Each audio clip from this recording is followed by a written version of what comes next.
Ladies and gentlemen, welcome back. As you can see, things are back to normal. We're back in the media room.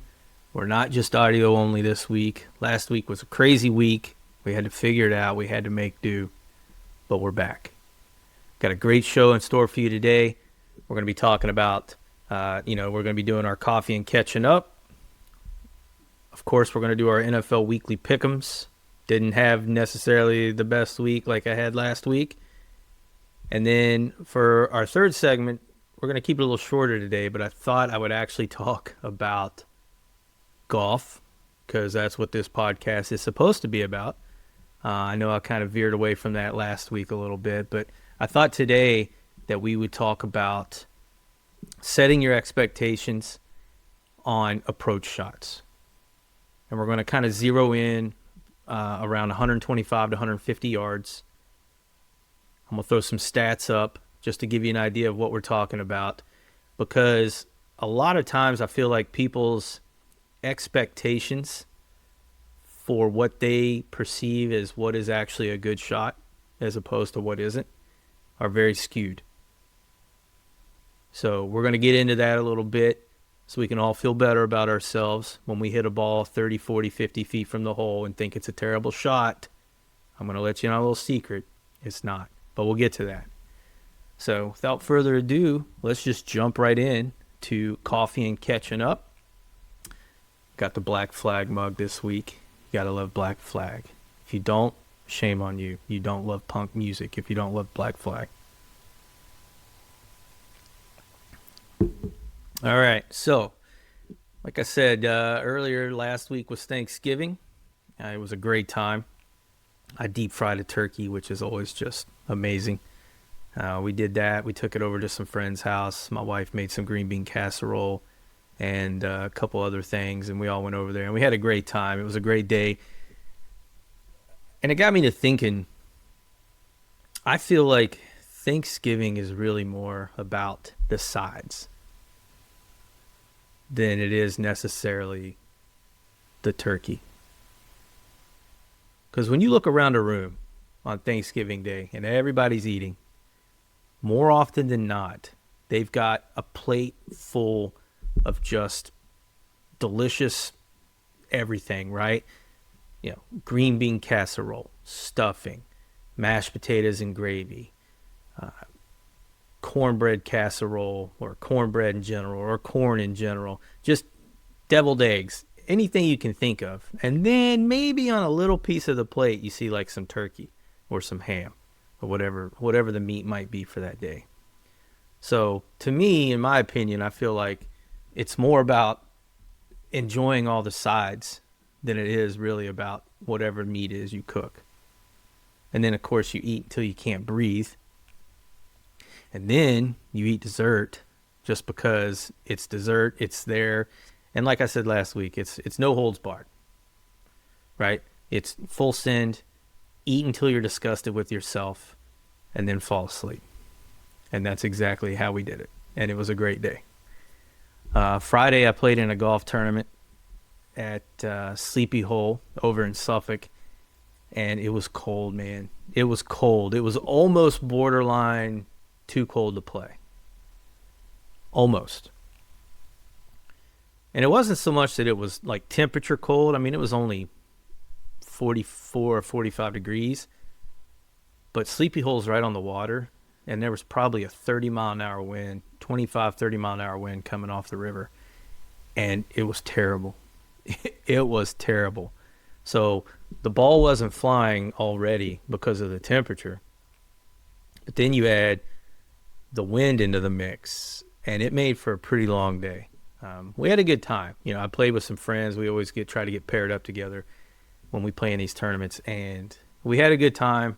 And, you know, I didn't necessarily play awful, but I definitely made some mental mistakes that cost me a good round. I ended up with an 89, and it was because I played stupid on the back nine. I made some, matter of fact, here's exactly where my round went south. If you remember in the second episode, I talked about strategy off the tee. All right.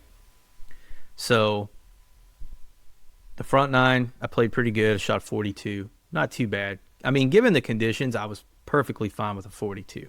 It was rough out there. We get on to the back nine. The 10th hole is a par 5. I par it.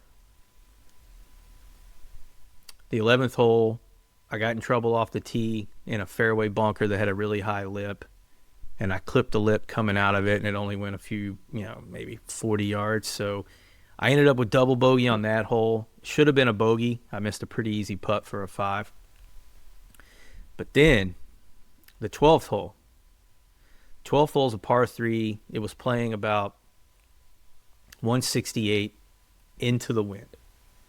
So given that we were into the wind and the temperature, I went with I opted for a 6-iron. Now the problem with this hole is about 100 yards out, it's got a pond on the right side, and that pond runs all the way the rest of the length of the hole. So you cannot miss the green right. You cannot miss the green right. Well, I missed the green right. I'd been playing a pretty nice little fade all day, and I just overcut it. I should have aimed the smart play. The smart play was to play out to the left. There's the size of Texas on the left side of the green almost. Well, off the green into the rough, right? So I could have just aimed at the rough, and if I hit my fade back and it ends up on the green, that's great. If I stay left, I'm fine. But I didn't do that. I aimed at the left edge of the green, and then I overcut it and ended up in the water. All right? So mistake number 1. Mistake number 2, so I took my drop because it's red stake. I take my drop. Now I'm hitting 3. I had about 70 yards into the green. Now, the smart shot...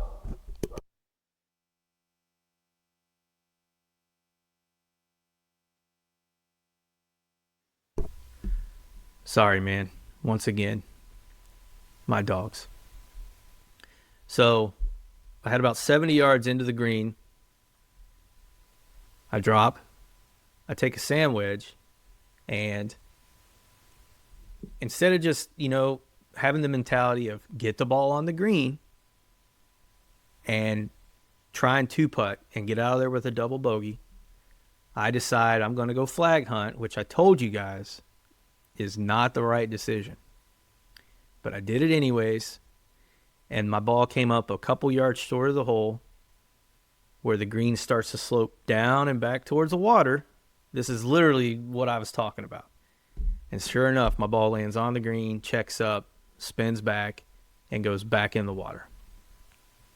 So it was just spiraling from there. So in this league, the VGA, the Veterans Golf Association, max score is a double par. And they do that to keep the pace of play. So I was just going to take a 6 and call it. But then I figured, you know what, I can try and drop and chip in, and maybe I'll chip in for a double bogey. So I did that. I missed. And so I walked away with a 6, a double par. So in a span of 2 holes, I went from even par to 5 over. Now, at my skill level, you're not going to recover from that, because even if you play pretty well the rest of the round, and I did, the last 6 holes, I played okay. Bogey here, par there, bogey here, whatever. But that 5 over in 2 holes just kind of derailed it. So I ended up with a 47 on the back 9. So throw that in with my 42, and there's my 89. So I definitely did it to myself. Self-inflicted. But, still, like I said, I'm glutton for punishment. I love to play in those tournaments. So it was a good time. I did have fun, but I wish I'd played a little bit better. I didn't play as bad as I had in some of these previous tournaments, but, we're working on it. We'll get there. Saturday, my wife and I played our 9 holes because the weather was going to be better on Saturday than Sunday. So we went to our course, And what was great about this was, since we only play 9 holes, we always end up playing the front 9. Well, every once in a while, my course will send people off in number 10. And that's what they were doing on Saturday. So she got to see the back 9 for the first time, which was great. And you know what? She played great. I thought she played great. She shot a 60. I don't think she was too upset with that. Couple putts here and there, and she's shooting in the mid-50s. So we're getting it there. I decided I was going to play from the red tees with her and see if I could shoot a low score, right? Because if you guys have ever seen what Bryson DeChambeau talks about playing from the forward tees and getting comfortable with shooting under par or lower scores, and then the more comfortable you get, you move yourself back, and then you move yourself back.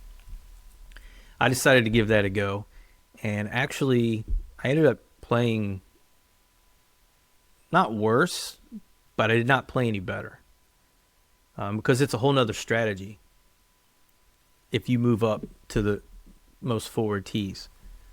There was a couple par 4s where I had to tee off with an 8-iron just because anything more than that would get me in trouble.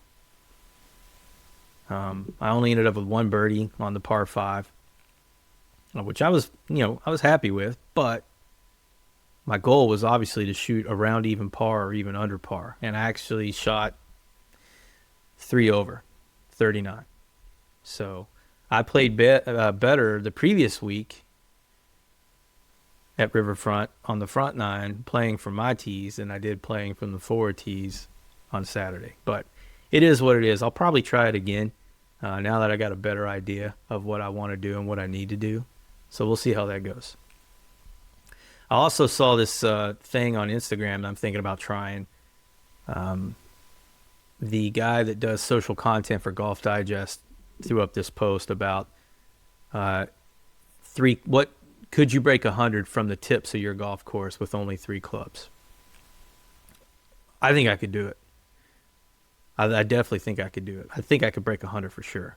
And my 3 clubs would be 7 wood, my approach wedge, and my putter.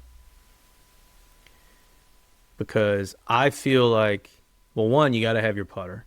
I mean, you don't have to, but I think you'd make it a lot more challenging if you didn't. However, you need some sort of a wedge around the green. And honestly, I feel like 7 wood is the most versatile club in the golf bag, because it's basically the loft of most 5 or 6 irons, and you can pound it, step on it when you need to. You can open the face up and kind of chip a big fade or slice with it. There's just so much you can do with that club. So I feel like that would be definitely the number 1 club in my arsenal if I was going to try and break 100 with only 3 clubs. And truth be told, you could probably putt with it. So if you really wanted to roll the dice and get rid of your putter, then maybe you could go 7 wood, 7-iron wedge.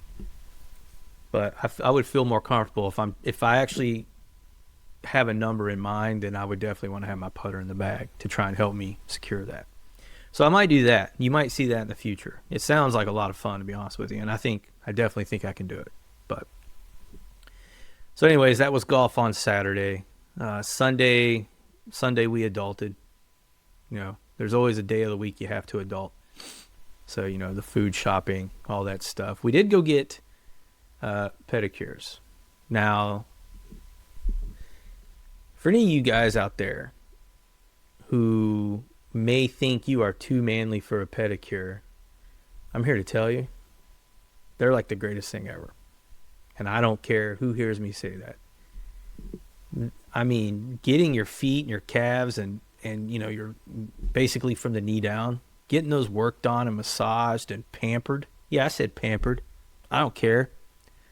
That shit's amazing. Amazing. Now, I used to think like that before I met my wife. I mean, then once I met her and she had me go with her one time, I'm hooked, man. Anytime she wants to go get a pedicure, I'm in. I'm all in. Now, I don't do the whole manicure thing, but, I don't really need it. They always offer it. And for some reason, they always offer me, what kind of color do I want on my toes? I'm not there to get my toenails painted. So, I mean, what color would look good on me? Shit. I don't know. Eagle green? We'll see. I'm not going to do it. And that was our week, Like I said, things are back to normal this week. We're going to hopefully have a better week in football. Not just about my pick'ems, but hopefully the Eagles are going to pull their heads out of their asses and start playing the kind of football with the talent that we have. But we're the Monday night game, and I'll talk about that a little bit here in a few minutes. So other than that, that's coffee and catching up, and let's just keep moving. So for this week's segment of Check This Shit Out, I wasn't sure what I was going to talk about. I had a couple things in mind, but I decided that I would talk about the time that I got to be part of the opening ceremony flyover for the 2004 Ryder Cup. Yeah, I'm dating myself a little bit here, but it was a very unique opportunity that we had at my first squadron, VFA 15. And it was just such a cool experience from start to finish. So the Ryder Cup was in just outside of Detroit that year at Oakland Hills. And when this opportunity came up, they did the smart thing and sent people who were actually golfers, right? So there was only about 6 of us. There was our Master Chief, and then me and like 4 other guys. And that's the only people we took. The squadron sent 3 jets up there.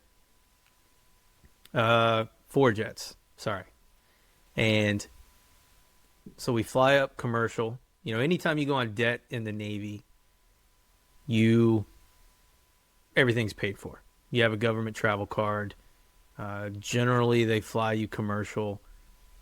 It's back of the bus commercial economy, but hey, it's paid for. So they fly you wherever you need to go. They pay for your lodging. They do all that. So we fly up to Detroit.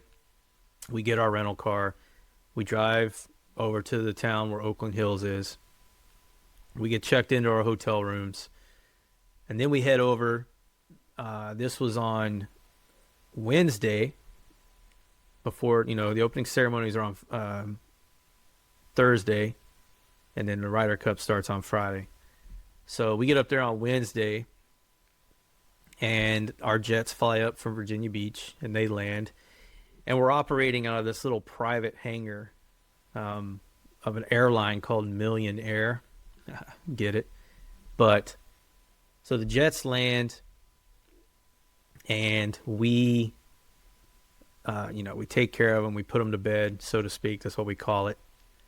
And then we go to a private party at the person who organized this. So there was a guy that was good friends with our commanding officer who set all this up for us. He's a big wig up there in the Detroit area. He's a big business guy. And he set all this up, and he's the one that made it possible for us to even be able to do this. So we go to like this private party at his mansion on Wednesday night, hang out, eat dinner, meet a lot of people, have some drinks. And then the next day, Thursday comes around. Now, we don't get to go to the opening ceremony because we have to launch the jets. But, we didn't really care about that because what are we going to do anyways? It would be just a dog and pony show for anybody there in the Navy. You'd be in uniform. You'd probably have to do all these movements and this, that, and the other. And I never really gave a shit about doing any of that. That's not my cup of tea. It never was. I was never a big ceremonial, formal guy. I know that doesn't sound very good, but that's just how I am. So we launch our jets. Our jets do the opening ceremony flyover. Real cool. I'm sure it's probably on YouTube somewhere. And when they come back, they land. We recover them. We put them to bed. So now it's Thursday evening. So CBS, the television company, and some other people throw this huge private party at the hangar. And so we're in our summer whites. We do have to be in uniform for that. But we're in our summer whites, and, we're meeting all these people, TV personalities, all these executives, whatever. And we're having a good time. And then they all decide they're going to go out. And they inform us that we're going with them and that our money is no good. And so, of course, we're like, yeah, all right, fine. So we get in these limos. We go out to downtown, wherever it was, and we just partied like rock stars until I don't even know what time I got back to my hotel room. It was a long night. I just remember at one point, like, this is how much fun we had. At one point, I'm standing on this street outside of a bar. I have no cover. My cover's gone. I don't know where it went. I don't know if I lost it, if somebody took it. It's gone. My ribbon rack is hanging on by like one pin. My skipper at the time, I won't say his name, he's in his flight suit. It's all the way almost unzipped. He comes up to me, puts his arm around me, and he's like, "Can you believe this shit?" And I'm just like, "No, sir, I cannot." And it was just such a great night. So we get back to the hotels, and I remember the next morning, man, this doesn't normally happen because I was an E5 at the time, but for whatever reason, I was sharing a hotel room with my maintenance master chief, which, if you're familiar with the military and the Navy, that just doesn't normally happen. The master chief would have his own hotel room, and I would more than likely be sharing a hotel room with somebody else because I wasn't senior enough to have my own. But for whatever reason, we're in the same room, and he's such a great dude. Like, it wasn't weird or awkward or anything. But I just remember him like waking me up. Like, I'm laying on the bed flat, not under the covers or anything, and I just remember him waking me up like, Frazier, yo, man, we got to go to the golf course. I'm like, oh, yeah. I mean, hungover is probably not a strong enough word for what we were that morning. But we had to go to the golf course because we had been invited to come over and watch golf on that Friday, on the opening day. So, we get ourselves together. We all get over to the golf course. And we were treated like absolute royalty. We show up and we get ushered in, and they immediately take us into the United States team trailer. And they make us these VIP badges. I still got it. I'm going to take a picture of it and I'll flash it up here in a second. But we had all access VIP badges for the Ryder Cup. We could go anywhere we wanted. There was only one place we were not allowed to go, and that was the players' locker room. I get it. That makes perfect sense. But we could go anywhere on the grounds. We could go into any VIP tent. We could do anything we wanted. And it was amazing. I met Ben Crenshaw. I met the first President Bush. I talked to all these different golfers. I mean, it was crazy. It was a otherworldly experience for, how old was I? 2004. I was 26. I mean, it was fantastic. You'll see my picture. I look like a little thug, though. I don't know who I thought I was, but I look like I have an attitude. I really didn't. That's me, incredibly hungover. However, to this day, it was the greatest thing I've ever done in the Navy. We had so much fun. We got treated so well. The only thing that sucked about it is we had to fly back Friday evening. We didn't get to stay for the whole Ryder Cup, which honestly probably ended up being a good thing because that was the year that Europe absolutely embarrassed the United States in some ridiculous final score. I can't even remember it. It was ugly. But I can't say enough great things about the opportunities that the Navy gave me, and that was definitely at the top of the list. And so that was my Ryder Cup experience, and that was, hey, check this shit out. Time for some NFL weekly pick'ems. Now, last week was not a great week. I went 9-7.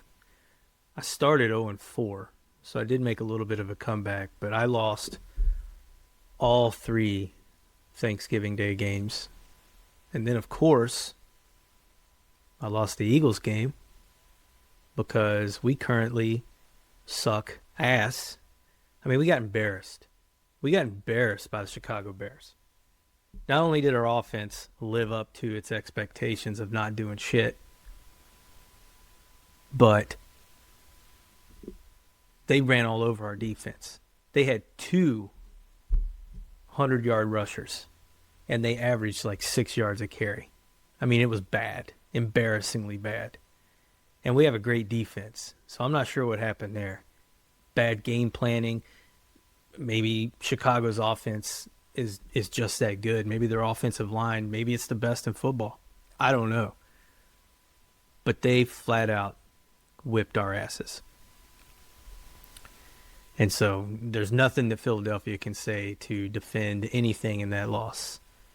The offense was its typical, usual, predictable self that I talked about last week. Shocker. Still no changes have been made. I mean, the definition of insanity is doing the same thing over and over again and expecting a different result. And they just blew it up all day. So the defense, again, I don't know what the game plan was for the defense, but whatever it was, it didn't work. But I still have faith in the defense. So that was just a one-off. Because, like I said last week, any team can beat any team in the NFL. It's not like college football. College football is a joke. There's levels to college football where if a team up here, Ohio State, Alabama, whatever, plays a team down here, ODU, East Tennessee State, 99.9% chance that team's going to get their asses whipped. In the NFL, it's not like that. Anybody can beat anybody in the NFL. And some days, it just ends up that 2 good teams go head to head, but one of them looks like a terrible, shitty team. And that was the case with Philadelphia. So, but anyways, went 9-7 overall in the season now. So, I've only been doing this for a few weeks, but overall now we're 19-11. So let's see if we can keep that going and have a little bit better week this week. So the Thursday night game, this is a big game. Thursday night game is Dallas at Detroit. Now, Dallas is probably the hottest team in football right now. I'll just say it. It is what it is. As much as I hate the Cowboys, they're probably the best team in football right now. They're playing that way. Now, maybe their defense is just on a little bit of a run and they'll go back to how they were. But either way, it's hard to pick against Dallas. But I'm going to. Because I think Detroit at home can pull out the win. Jared Goff hasn't played very well the past few weeks, but I think Detroit does it at home. So I got Detroit over Dallas on Thursday night. Sunday, Seattle at Atlanta. This shouldn't even be a contest. Seattle should go into Atlanta and beat the shit out of them. So I got Seattle over Atlanta. Tennessee at Cleveland. Browns defense. I got Cleveland winning at home. Here's a big game. This is a rivalry game. Chicago is at Green Bay. Now, again, Chicago is playing amazing football right now. And other than Dallas, they're probably one of the best teams in football, right? I think the 3 hottest teams in the NFL right now are Dallas, Chicago, and probably the Houston Texans. But either way, if this game was being played at Chicago, I think I would pick Chicago. But it is hard to go into Lambeau Field and win. And it's not like Green Bay's a pushover team. So I've got Green Bay, we'll call it an upset. I've got Green Bay upsetting Chicago at home. Washington at Minnesota. I mean, I know Washington is 3-9 now, and they're playing with a backup quarterback, but they gave Denver everything they could handle and then some. So I've got Washington beating Minnesota at Minnesota. I think Washington's playing pretty as good as a 3-9 team can play. But again, Denver is also one of the best teams in football, and they had to go into overtime to get that win. And that was at Washington. So I got Washington over Minnesota. Miami at the New York Jets. The battle of shit teams. Again, I'm picking the Jets. I saw a stat where the Jets in the past 2 or 3 weeks have scored more points than the Philadelphia Eagles. Now look at the Eagles' talent pool and look at the Jets, and you tell me what's wrong with that picture. Horrendous. I have to stop going back to the Eagles. I apologize. But I got the Jets winning over Miami. New Orleans at Tampa Bay. Tampa Bay at home, Baker Mayfield. I don't think this is going to be much of a game. I got Tampa Bay winning. Indianapolis at Jacksonville. Now, Indianapolis was hot, and then they've been on a 2-game skid, losing the past 2 weeks. However, I still think they're a great team. And while Jacksonville hasn't been playing too bad, I think Indianapolis is going to go in there and get the win. Pittsburgh at Baltimore. I got the Ravens at home. Pittsburgh is in disarray right now. I think I saw where Darius Slay's leaving the team from their defense. Aaron Rodgers is not the quarterback he used to be. When the season first started, that first game they all looked pretty good. I thought, Pittsburgh could be dangerous. But I think it's time for Rodgers to retire, honestly. But I got Baltimore beating Pittsburgh at Baltimore. Denver at Las Vegas, conference game. Vegas is not great.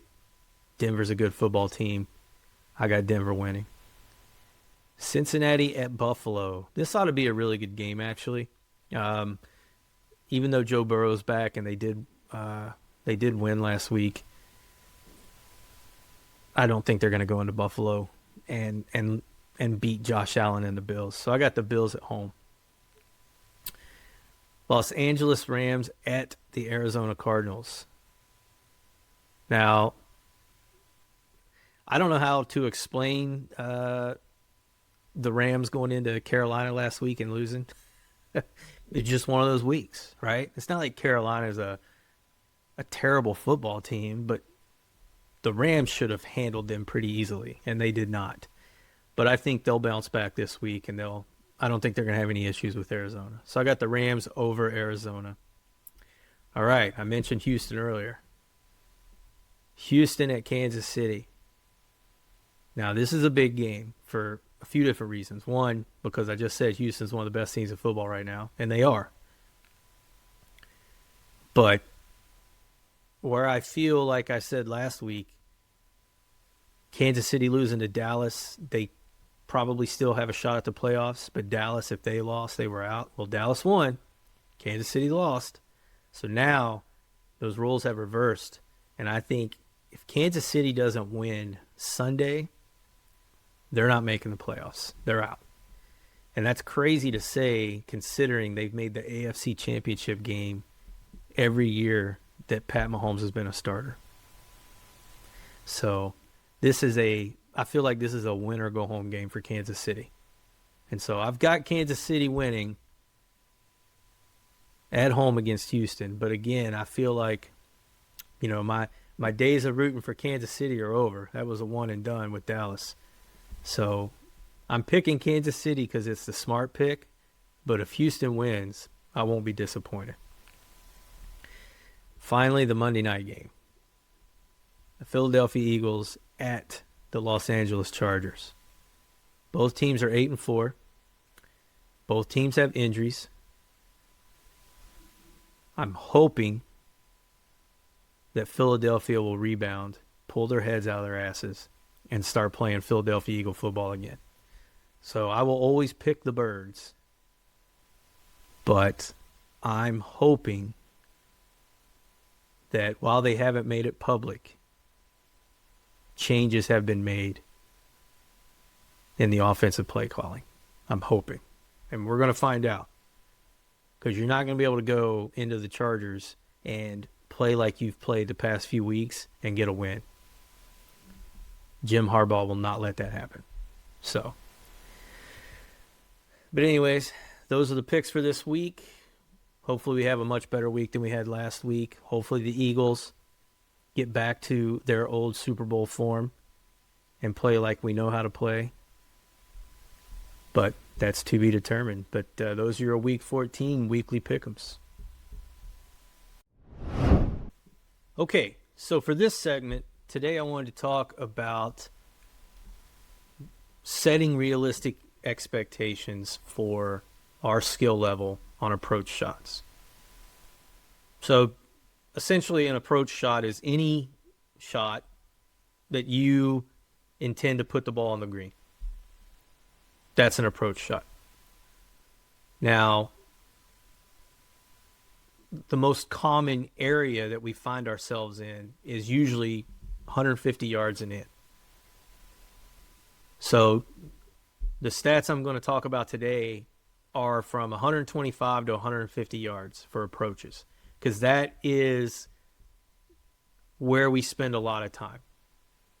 Now, we most of our strokes, if you've ever done the math, most shots you play in around the golf are from 100 yards and in because of chipping and putting. But with regards to approach shots, the bulk of approach shots are played anywhere from 100 to 150 yards. So these stats are for 125 to 150 yards. Doesn't matter, rough, fairway, whatever the case might be. So let's start with proximity to hole. So where on average the ball ends up from the hole. So the PGA Tour average, the best golfers in the world finish roughly 24 feet from the hole, from 125 to 150 yards. So think about that for a second, because that's not what they show us on TV, right? For the most part, you get to see all the highlight shots. You know, they break to a golfer who hits a really good shot. So it seems like these guys are always just throwing darts from no matter where they are on the course, and that's just not true. The average, oh my God, I just hit my camera. Sorry about that. On average, 24 feet. The best golfer on tour last year with proximity to hole was Matteo Manacero at 19 feet. Statistically, the worst, they only go to 180. So in 180th position was Sungjae Im, who's a hell of a golfer. His average was just under 30 feet, so 10 yards. So basically, 7 yards to 10 yards from the hole is the average that the best golfers in the world finish from 125 to 150 yards, right? So anywhere from 20 to 30 foot putts. So think about that for a second. A scratch to a 5 handicap ends up roughly 35 feet from the hole. A 10 handicap is 55 feet, almost 18 yards. And a 15 handicap on average finishes 72 feet from the hole, 24 yards. So should we be getting upset if we hit a ball from, let's say, 130 yards and it ends up 30, 40 feet from the hole? Should that upset us? No, not at all. Do we start playing mind games with ourselves about 3-putting from that distance? Sure, it happens to all of us. But we should not be upset especially anywhere from 10 to 15 handicap. Because it's not always about finishing on the green, right? These stats come into play. This is proximity to hole. So let's say the pin's in the front right and you come up just short and you're a 10 handicap. So yeah, you didn't put the ball on the green. That's not a green in regulation, but you're only, let's say 20 feet from the hole just off the green. Did you hit a bad shot? No. Statistically, you did not. And if you do the whole strokes gained thing, which I don't do, but you can do that through the Arcos app and all that stuff. If you're doing shots gained and all that jazz, you probably gain some strokes around the green if you're putting the ball that close to the hole, even though you're not on the green. It's funny how it works. So think about it. Best golfers in the world, on average, are 24 feet from the hole. And you, as a 10 handicap, are 55 feet from the hole. Yeah, that's, 20 more feet, 30 more feet, simple math. But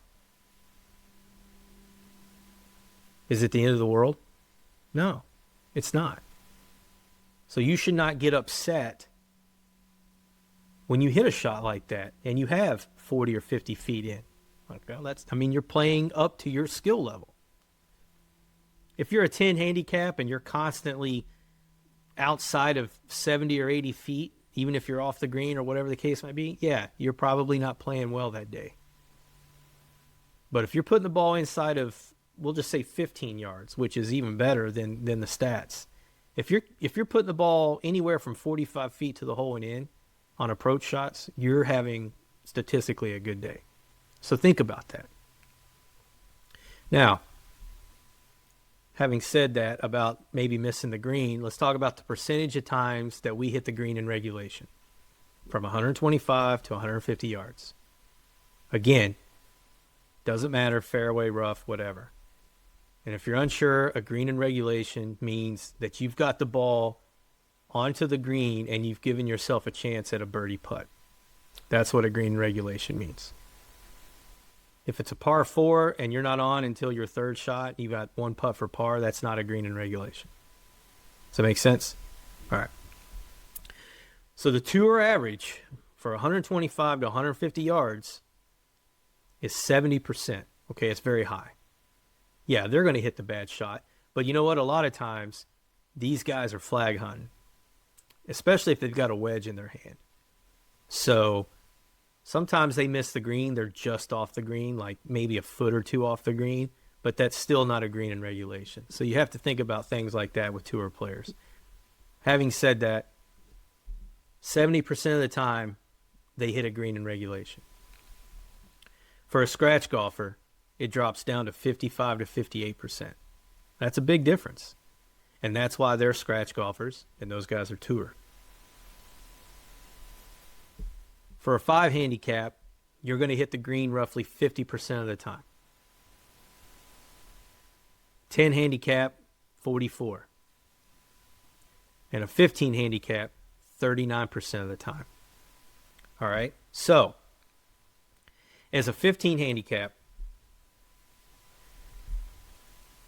who on average will hit 39% of the greens and on average ends up 72 feet or 24 yards from the hole, you really should not get upset at all if you just miss a green and you're 10, 15 yards from the hole. Because again, I keep saying statistically, but again, statistically, you did not hit a bad shot. And that goes back to being able to chip and putt. That's how you improve. For the 10 handicap, you're going to hit the green in regulation less than half the time. So if you play a round of golf and let's say you have, 6 or 7 greens in regulation that day, you played about up to your skill level. And, for a scratch, you should be hitting, whatever. I'm a 6 handicap. So I should probably hit 48 to 50% of greens in a round. Some days I do, and some days I don't. And that's okay, because if you miss in the right positions, it's sure you don't give yourself a birdie putt, but it's not that big of a deal. You just get up and down. Like I've said before, you've heard me say this. If I can give myself a realistic shot at par, if I have a like a makeable putt for par, I'm generally having a good day. If I've got a birdie putt, even better. Now let's talk about total number of shots to get down from 125 to 150 yards. All right, and by get down, we mean get the ball in the hole. Finish the hole. So from 125 to 50 yards, the average PGA Tour player takes right around 3 strokes. Some research I did said just under 3. Some I did said just over. So we're just going to call it 3 strokes. All right, so if they tee off, more often than not, you see a tour pro on most par 4s, they don't have more than 150 yards. Some they do, but in general. So a lot of times these guys have wedges in their hands. So their approach shot in, 2 putt. There's 3 strokes, right? Because the average is 24 feet from the hole. Those aren't high percentage putts. Yeah, sometimes they make them. And sometimes they throw darts and they end up a foot from the hole or 3 feet from the hole. And, 3 feet from the hole, I think the make percentage on tour is like 98%. Something ridiculous. So, but on average, 3 strokes. For a scratch to 5 handicap, it's about 3.5 strokes. So, most of, on average, you're going to make par, you're going to make bogey, right? You might put it on the green, 2 putt for your par. You might miss the green, chip up, miss your par putt, tap in for bogey. For a 10 handicap, it's 3.8 strokes. Sorry, my phone's going off. It's 3.8 strokes. So you're more than likely you're making bogey on average from 125 to 150 yards. And for a 15 handicap, it's 4 strokes. But as a 15 handicap, if you're playing bogey golf, you're not really playing bad. You're not necessarily having a horrible day. If you go out as a 15 handicap and card 18 bogeys and shoot a 90 on a par 72, you did not have a bad day. So, think about that. And lastly, and I think this is very important for setting realistic expectations. This last stat I'm going to throw at you, I want you to, if nothing else, I want you to keep this stat in mind. Okay? The approach shot average that finishes inside of 20 feet from 150 yards. Okay? Because again, a lot of our approach shots are between 125 and 150 yards. So remember this one. For a PGA Tour pro, their average approach shot finishing inside of 20 feet is 30%. Okay, that's not a lot, right? It's not even a third. Not even a third of the time, the best golfers in the world will not put the ball inside of 20 feet from 150 yards. Because again, TV fools you. They're going to show you all the great shots, and they make it look incredibly easy, and that's why these guys are who these guys are, and that's why they're the best, because they just throw darts. It's not true. I mean, sure, they do, but the average is 30%. For a scratch golfer, you're going to put the ball inside of 20 feet 22% of the time from 150 yards. 5 handicap is 19%.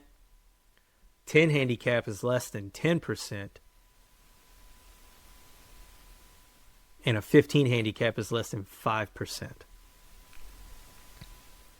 So for us, anywhere from 5 to 15, If we hit a ball from 150 yards that ends up 20 feet or in, we have hit an amazing shot. An amazing shot.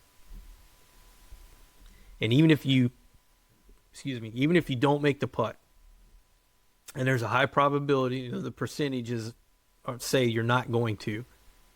The percentages are very low outside of 15 feet. You have hit an amazing shot, and you need to be happy with that. And you know what? And I say that like we never are, and that's not true. Whenever we hit a shot inside 20 feet, I think all of us are generally pretty happy about that.